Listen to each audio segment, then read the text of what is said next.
การปัดกวาดเสร็จถูใบลินมังกรเพื่อบ่ให้มีฝุ่นมาเกาะ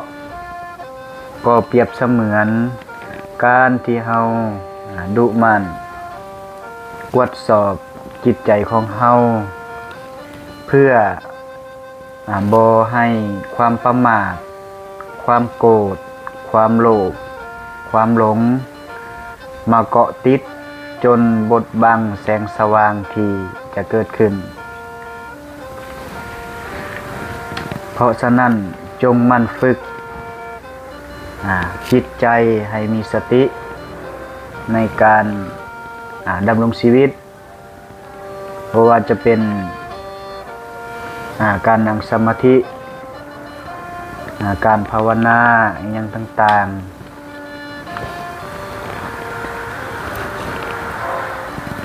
ถ้าว่าเฮาดุเสร็จถูเนาะต้นลิ้นมังกรก็สีเงางามจิตใจของเฮาก็คือกัน